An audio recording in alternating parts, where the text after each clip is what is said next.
हरे कृष्णा।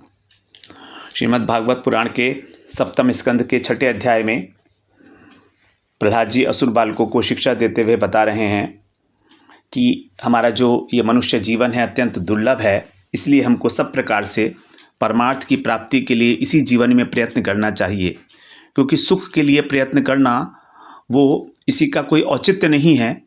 क्योंकि जिस प्रकार से दुख हमें प्रारब्धवश प्राप्त होता है, उसी प्रकार से सुख भी प्राप्त होता है। तो हमको उस वस्तु के लिए प्रयत्न करना चाहिए जो अपने आप से प्राप्त नहीं होने वाली है, और वो है हमारा कल्याण कैसे होगा, हमको भगवत प्राप्ति कैसे होगी। तो उसी के लिए, इसलिए बुद्धिमान पुरुष जो है केवल अपने कल्याण के लिए ही प्रयत्न करते हैं। हम लोग ये श्रवण कराए हैं पहले श्लोक में, फिर तीसरे, चौथे, पाँचवें श्लोक में ये बात बताई गई है।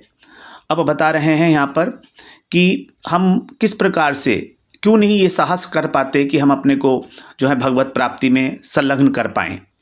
तो 9वें श्लोक में कह रहे हैं, को ग्रहेषु पुमान् सक्तम् आत्मानम् अजितेन्द्रियः स्नेहपाशैर्दृढैर्बद्धम् उत्सहेत विमोचितुम्। को ग्रहेषु पुमान् सक्तम् आत्मानम् अजितेन्द्रियः स्नेह पाशै दृढ़ै बद्धम उत्सहेत विमोचितुम। जो अजितेंद्रिय है, अजितेंद्रिय अर्थात जिसने अपनी इंद्रियों को नहीं जीता है, अर्थात जिसकी इंद्रियां वश में नहीं हैं।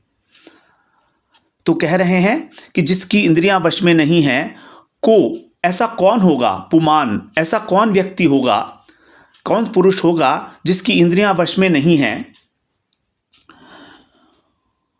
और किस प्रकार से उसकी स्थिति है वो आगे बता रहा है। स्नेह पाशई, जो स्नेह का बंधन है, घर परिवार के अंदर, घर गृहस्थी में जो स्नेह पाशई, स्नेह का बंधन है। और सक्तम, सक्तम का मतलब है जो अत्यंत आसक्त है। ग्रहेषु माने घर में, तो घर के अंदर जो अत्यंत आसक्त है, नंबर 1। नंबर 2, जिसकी इंद्रियां वश में नहीं हैं, अपनी ही इंद्रियां जिसकी वश में नहीं हैं, अजितेंद्रिय। उस व्यक्ति के लिए जो माया ममता की मजबूत रस्सियां हैं, पाश का मतलब होता है रस्सी, तो जो दृढ़ मजबूत स्नेह के बंधन हैं वो उनसे बद्धम, बंधे हुए, आत्मान माने अपने को, विमोचितुम माने छुड़ाने का, उत्सहेत उत्साह करेगा। अर्थात जो घर गृहस्थी में आसक्त, ममता की, स्नेह की मजबूत रस्सियों से बंधा हुआ है, वो अपने आप को उससे विमोचित करने का, अर्थात छुड़ाने का साहस कैसे करेगा। को माने कौन है, कौन कर पाएगा। अर्थात जब तक, तो जो व्यक्ति इंद्रियों के वश में है वो हमेशा ही घर गृहस्थी में हमेशा आसक्त रहेगा, और स्नेह के जो बंधन हैं इतने मजबूत हैं कि वो उसको नहीं तोड़ पाता है। इसीलिए वो भगवत प्राप्ति के लिए विशेष रूप से प्रयत्न भी नहीं कर पाता है।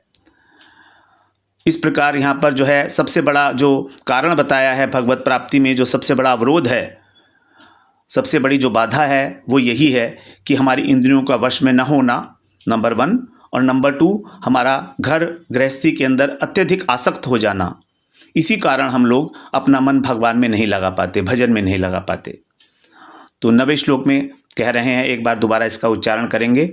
को ग्रहेषु पुमान् सक्तम् आत्मानम् अजितेन्द्रियः स्नेह पाशैर्दृढैः बद्धम् उत्सहेत विमोचितुम्। हरे कृष्ण।